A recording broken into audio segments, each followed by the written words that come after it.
কি আগের জায়গায় ফিরলো না নতুন জায়গায় চলে গেল? তাই এর নাম আনস্টেবল ইকুইলিব্রিয়াম। তাহলে কি মনে রাখবে? ক্লিয়ার একদম সবার? Stable unstable clear?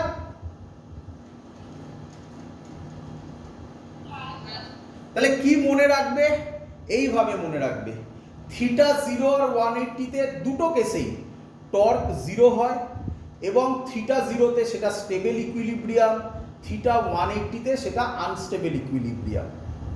এছাড়া থিটা 90 আর 270 তে টর্ক ম্যাক্সিমাম হয়, তার মডের কথা বলা হচ্ছে, সেটা হয় পিই। ব্যাস এই জিস্ট মনে রাখো। কিন্তু এগুলো সব কার ক্ষেত্রে অ্যাপ্লিকেবল? কোন ইলেকট্রিক ফিল্ডে? ইউনিফর্ম ইলেকট্রিক ফিল্ডে। তাহলে আমি লিখতে পারি, ভালো করে বোঝো। হ্যাঁ,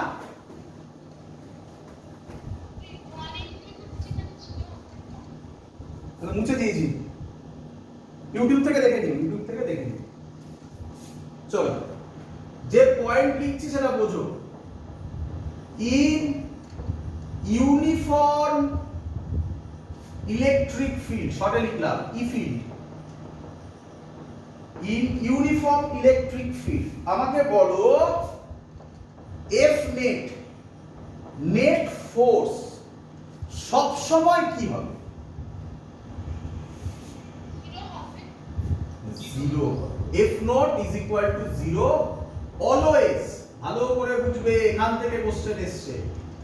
F net is equal to zero always. Clear?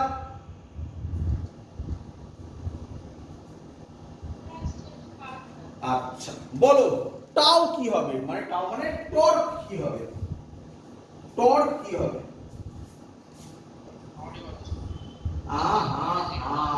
না, টাও মে or may not be zero. কি রে, কেন টর্ক জিরো হতে পারে না? পড়লি না এক্ষুনি 0 আর 180 ডিগ্রিতে টর্ক কত বেরোলো? তাহলে কি করে বলে দিলি torque not is equal to 0? এবং মজাদার ব্যাপার, যারা torque not is equal to 0 পড়বে, যে বছর কোশ্চেনটা দিয়েছিল সেটাই কারেক্ট হবে। বাট ডেপথে ভাবো, টর্ক কি 0 হতে পারে? তো থিটা 0 180 তে হলো, তাহলে may or may not be 0, 0 হতে পারে নাও হতে পারে, বাট ফোর্স, লিনিয়ার ফোর্স যেটাকে বলি, সব সময় 0 হবে। ক্লিয়ার?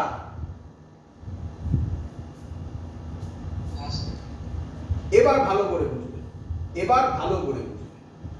চলো, আমাকে বলো যদি নন ইউনিফর্ম ইলেকট্রিক ফিল্ড হয়, তাহলে ছবিটা অনেকটা এরকম হবে,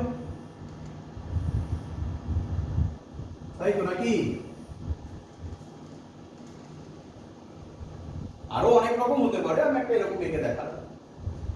নন ইউনিফর্ম ইলেকট্রিক ফিল্ডে আমি যদি একটা ডাইপোলকে রাখি, এটা মাইনাস কিউ, এটা প্লাস কিউ, তাহলে এখানে যে ফোর্সটা হবে সেটা কিউ ই1, আর এখানে ফোর্স হবে কিউ ই2।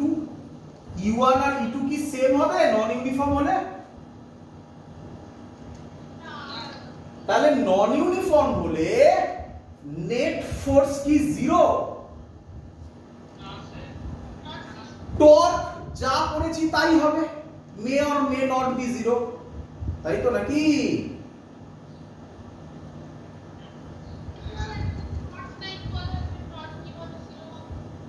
হ্যাঁ, বলো বলো কি করছে?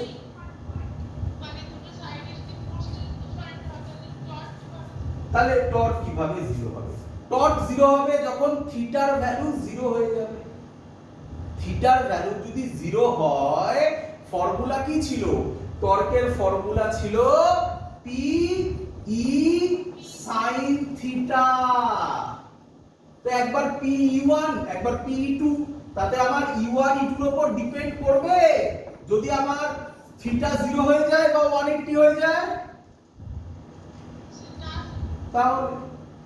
তাহলে টর্কের গল্প সেমই থাকবে। চেঞ্জ কে হলো ফোর্স, তাহলে লেখাটা কি হবে, স্টেটমেন্টটা হবে in non uniform electric field F net not is equal to 0, tau may or may not be 0. বলো সবার ক্লিয়ার কিনা?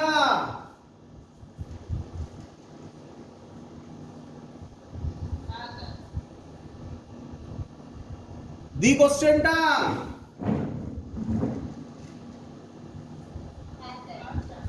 চলো, কোশ্চেনটা এসেছিল কবে বলো তো, একটু দেখতে হবে, দেখে কোশ্চেনটা এসেছিল এমস এসেছিল, এমস এখনকার এমস আলাদা হয় না, এখন একসাথে হয়, তখন আলাদা হতো। এমস 2003 তে এসেছিল, এমস 2003 তে এসেছিল। কি কোশ্চেন এসেছিল, an electric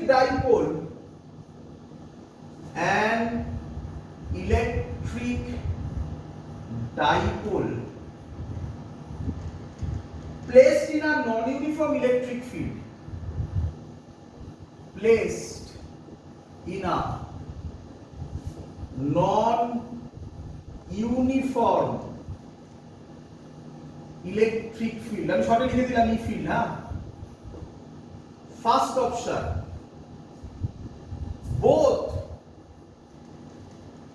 torque, শর্টে লিখি, হ্যাঁ, both torque and F net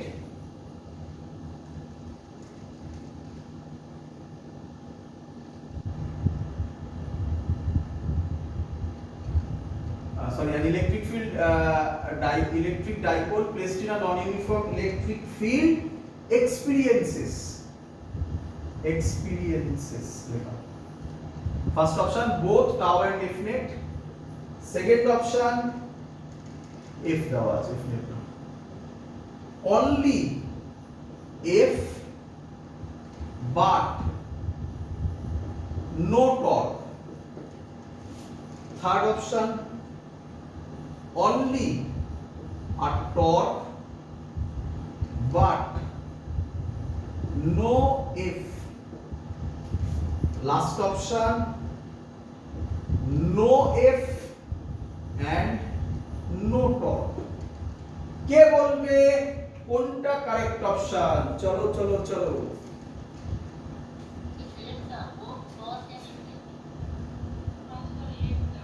very good very good. দেখতে পাচ্ছ দেখো, কেটে কেটে ভাবো, আমরা কি বললাম, নন ইউনিফর্ম ইলেকট্রিক ফিল্ড, নন ইউনিফর্ম ইলেকট্রিক ফিল্ডে F net not is equal to 0,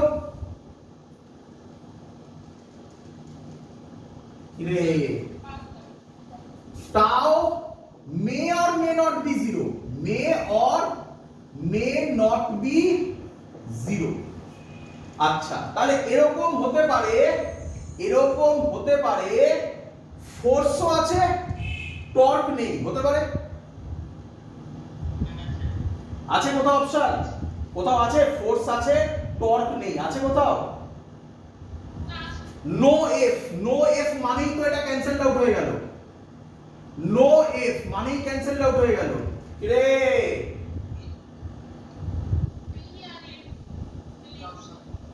তাই তো নাকি?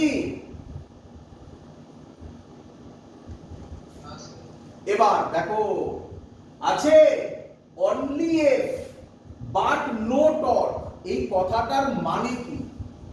এই কথাটার মানে torque may or may not be 0, মানে আমি জানি না, হতেও পারে নাও হতে পারে, কিন্তু আমি কিভাবে কনফিডেন্টলি বলতে পারি যে টর্ক 0 হয়ে যাবে, বলতে পারি এটা?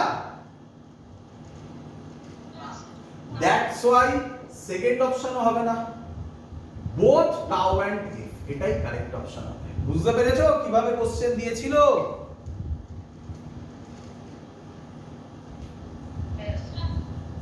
চলো কমপ্লিট এই পার্ট। ছোট দুটো অঙ্ক আছে যেটা আমাদের ক্লাস 11 এর থেকে নেওয়া, খানিকটা কম্বাইন করা বলতে পারো। এই অঙ্ক দুটো করিয়ে দিই, পরের দিন আমরা ফ্লাক্সে সুন্দর সুন্দর ম্যাথামেটিক্স করব। বাট এই অঙ্ক দুটো একটু করে নাও, টর্ক থেকে এইখান থেকে এই কোশ্চেনটা আসতে পারে। চলো করে নাও। কি কোশ্চেন বলছে? বলছে প্রথম কোশ্চেন, মুছে দিলাম। প্রথম কোশ্চেন,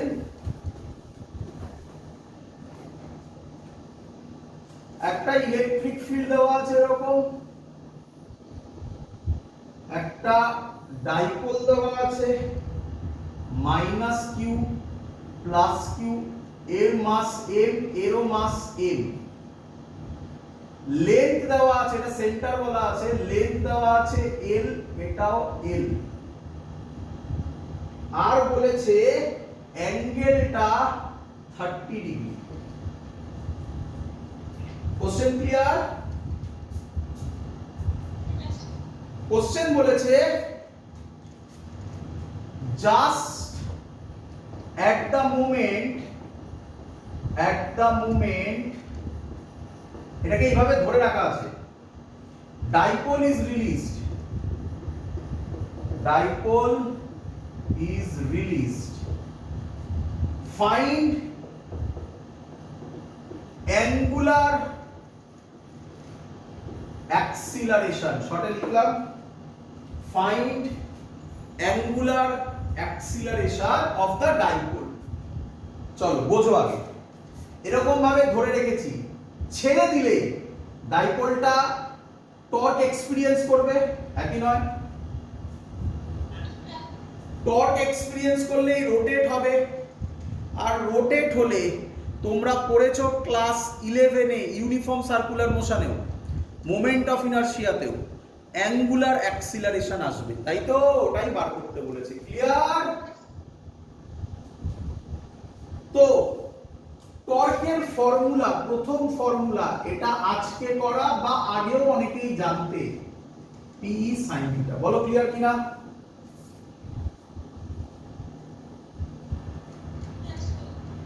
আর বলো তো অ্যাঙ্গুলার অ্যাক্সিলারেশন দিয়ে টর্কের কি formula?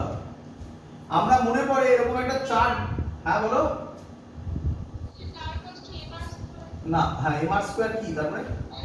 Very good, I alpha. কিভাবে হয় একবার দেখিয়ে দিচ্ছি। এস হয় থিটা, ভি হয় ওমেগা, এ হয় আলফা, এফ হয় টাউ, আই হয় এ। এটুকুনি মনে রাখলে যে কেউ বানাতে পারবে, এইটুকুনি মনে রাখলে যে কেউ বানাতে পারবে। বলো টর্ক মানে ফোর্স, ফোর্সের ফর্মুলা কি হয়?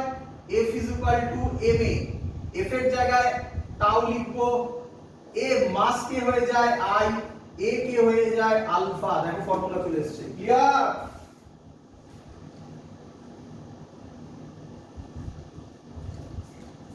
ক্লিয়ার? চলো এবার তো ভ্যালু বসানোর জায়গা আর কিছু নেই। পি এর ফর্মুলা লিখতে পারি চার্জ, চার্জ কত? কিউ। লেন্থ কত? কে বলবে?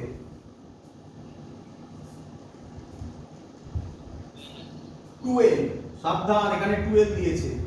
ই কিছু বলা নেই, ই দেওয়া আছে, ই sin 30 is equal to I এর ফর্মুলা তোমরা জানো, mr² আলফা।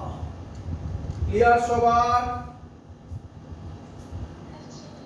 আচ্ছা দেখো কিভাবে করব। তাহলে এটাকে যদি আমি একটু বানাই, sin 30 হচ্ছে হাফ, হাফ হাফ কেটে যাবে, তাহলে পড়ে থাকবে QEL is equal to মাস, এখানে একটা m, এখানে একটা m, তাহলে টোটাল মাস কত? 2m, তাই তো? তাহলে QEL মাস, ভালো করে দেখো, মাস কত?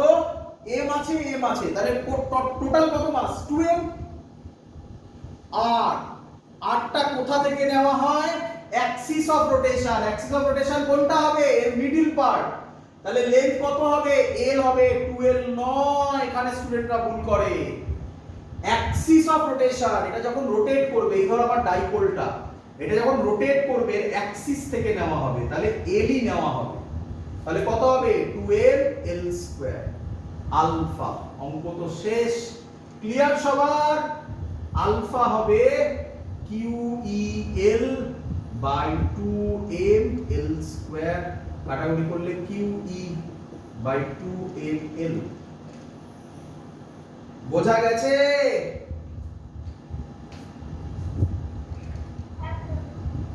চলো লাস্ট কোশ্চেন, এটাকে জয়েন করা হচ্ছে সিম্পল হারমোনিক মোশনের সাথে।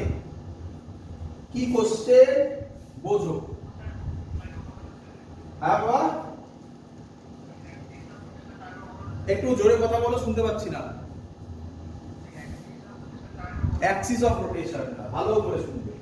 মোমেন্ট অফ ইনারশিয়ার ফর্মুলা হচ্ছে, মোমেন্ট অফ ইনারশিয়া কোথায় লিখি বলো তো, এটা মুছে দিলাম, এটা লিখছি। মোমেন্ট অফ ইনারশিয়ার ফর্মুলা হচ্ছে mr²। ভালো করে বোঝো, এই mটা কি মাস, টোটাল মাস, টোটাল মাস। এই ডাইপোলের এক সাইডে m আর এক সাইডে m, তাহলে টোটাল মাস কত, 2m। এই দেখো 2m লিখেছি, ফর্মুলা এই মাসের জায়গায় m এর জায়গায় 2m লিখেছি, এটা তো ফর্মুলা লিখেছিলাম mr²। আটটা কোথা থেকে মাপা হয়, অ্যানসার হচ্ছে এই আটটা মাপা হয় অ্যাক্সিস অফ রোটেশন থেকে। অ্যাক্সিস অফ রোটেশন মানে কি, এই ধরো আমার ডাইপোল, ফিল করো ফিল করো, এই ধরো আমার ডাইপোল, এই ডাইপোলটা রোটেট করবে, রোটেট করলে কোথা থেকে রোটেট করছে, মাঝখান দিয়ে একটা লাইন যদি যায়, সেই অ্যাক্সিসের রেসপেক্টে রোটেট করছে না, এটা বলো, বুঝতে পারছো? তাহলে ডিসটেন্স 2l নেবে না l নেবে, l অ্যাক্সিস অফ রোটেশন থেকে l নেবে, তাই l স্কয়ার বসানো হয়েছে। ক্লিয়ার? চলো এবার আমরা যেটা করব সেটা হচ্ছে এটার একটা মানে এটা অসিলেশনের সাথে কম্বাইন করা। তো ভয় পাওয়ার কিছু নেই, একদম সহজ অঙ্ক। এরকম দিয়েছে ইলেকট্রিক ফিল্ড, এই অঙ্কগুলো প্র্যাকটিস করবে, জাস্ট এই টাইপগুলো প্র্যাকটিস করবে। এখানে একটা ডাইপোল দিয়েছে, এটা -q, এটা +q। এবার এই ডাইপোলটার এটাকে সেন্টার বলেছে, মাস m, এটাও m মাস। এটাকে এখান থেকে একটা অ্যাঙ্গেলে রোটেট করানো হয়েছে, দেখতে পাচ্ছ কত অ্যাঙ্গেলে রোটেট করিয়েছে, থিটা অ্যাঙ্গেলে। তাহলে আমাকে বলো এবার এই ডাইপোলটা কি হবে, টর্ক জেনারেট হবে। তাহলে ডাইপোলটা ভালো করে বোঝো, ডাইপোলটা ছিল এরকম, দেখো ছিল এরকম, হয়েছে এখন এরকম। তাহলে এর উপর একটা টর্ক তৈরি হবে, টর্কটাকে ক্লকওয়াইজ রোটেট করাবে, তার মানে এরকম আসবে, আবার এরকম আসবে, আবার এরকম আসবে, আবার এরকম আসবে। তাহলে এরকম ভাবে অসিলেট করতে থাকবে না?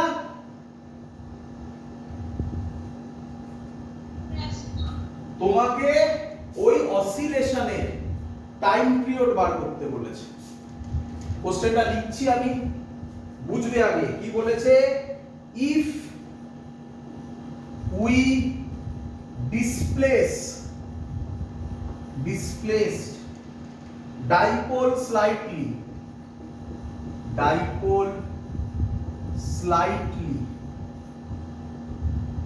from stable equilibrium position, এটা কি পজিশন, থিটা কত, মানে এইটা এইভাবে যখন আছে, from stable equilibrium position it will oscillate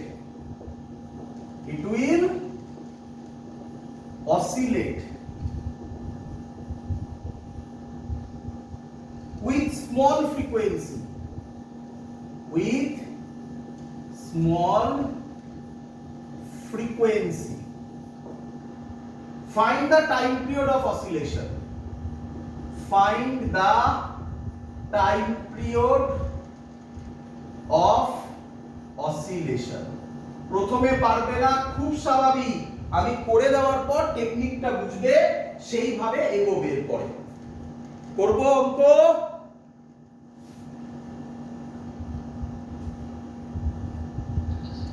চল, প্রথমে তো এইটুকুনি তোমাদের ক্লিয়ার, একদম সোজা, কিছু কঠিন কিছু নয়। দেখো, এর উপর একটা টর্ক তৈরি হবে। বলো টর্কের ভ্যালু কত হবে? সোজা একদম, বলো। PE sin theta. আচ্ছা, আশা করি তোমরা সবাই সিম্পল হারমোনিক মোশন বা অসিলেশন এগুলো পড়েছো। সেইখানে বারবার করে বলা হয়েছিল যে অ্যাঙ্গেলটা, সেই অ্যাঙ্গেলটা স্মল হয় না লার্জ হয়? স্মল হয়। আর আশা করি এটা শেখানো হয়েছিল, থিটা যদি স্মল হয়, থিটা স্মল, সাইন থিটা কি হয়? থিটা হয়। তাহলে যদি থিটাটা স্মল হয়, তাও হবে PE সাইন থিটার জায়গায় থিটা বসালাম। বলো বুঝলে কিনা? আচ্ছা, ভালো করে শুনবে। এই টর্কটা ওই ডাইপোলকে আবার কোথায় আনতে চাইবে? আগের পজিশনে না অন্য পজিশনে? কোন ইকুইলিব্রিয়াম দেওয়া আছে? তাহলে আগের পজিশনে আনবে। আগের পজিশনকে আনা মানে আমরা বলতে পারি রিস্টোর করবে।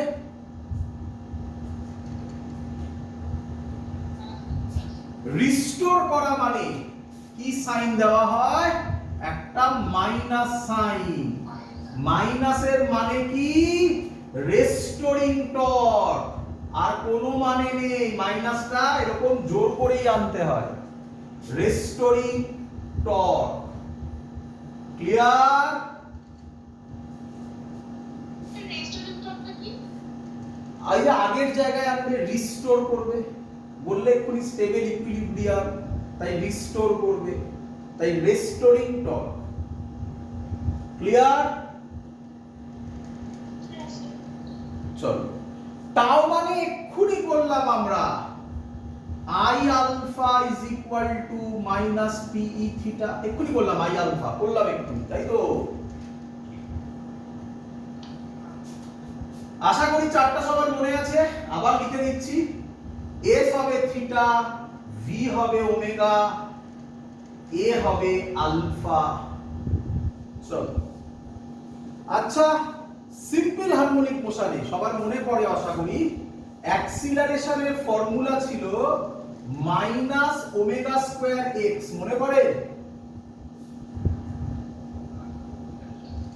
সিম্পল হারমোনিক মোশনে ছিল। সিম্পল হারমোনিকের ভিডিও দেখো, না মনে পড়লে, আর নয়তো মনে রাখো। এখানে এর জায়গায় কি লিখবো? আলফা মাইনাস ওমেগা স্কয়ার, তো ওমেগা স্কয়ারই আছে।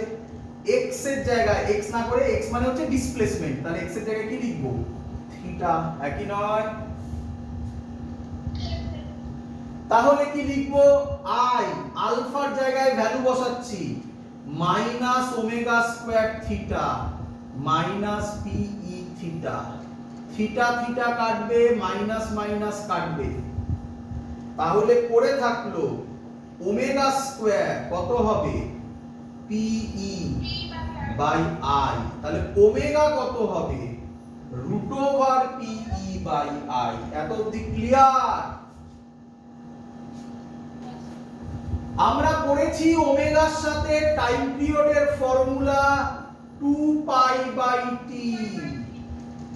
এখানে বসাবো 2 পাই বাই t হবে root over PE by I, তাহলে টি হবে 2 pi root over I by পিই।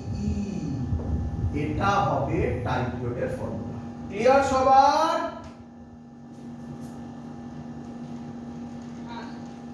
এই জায়গাগুলো থেকে রেয়ার কোশ্চেন, যে দুটো লাস্টে করালাম এখান থেকে রেয়ার কোশ্চেন দেয়, বাট দেয় কিন্তু, হ্যাঁ কঠিন কোশ্চেন হলে এগুলো ফেলবে। তো প্রসেস দেখে নাও, আরেকবার বলছি। প্রথমে টাও এর ফর্মুলা লেখো, টাওকে আই আলফার সাথে ইকুয়াল করো, আলফাকে মাইনাস ওমেগা স্কোয়ার থিটা লেখো, ব্যাস আর কিছু করতে হবে না। তারপরে অঙ্ক এবার পারবে নিজে থেকে। ওমেগা বেরিয়ে গেলে টি বার করতে সবাই পারবে। 3টে স্টেপ মনে রাখো। টাও পি সাইন থিটা লেখো, টাও এর জায়গায় আই আলফা লেখো, আলফার জায়গায় মাইনাস ওমেগা স্কোয়ার থিটা লেখো। কতক্ষণ লাগে? এই 3টে মনে রাখো। ক্লিয়ার সবার? বোঝা গেছে?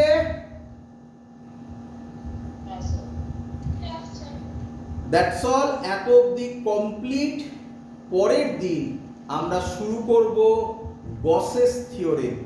গসেস থিওরেম থেকে মজাদার কিছু অঙ্ক হবে, মজাদার কিছু অঙ্ক হবে, দেখতে পাবে। তো পরের দিন গসেস থিওরেম শুরু করব।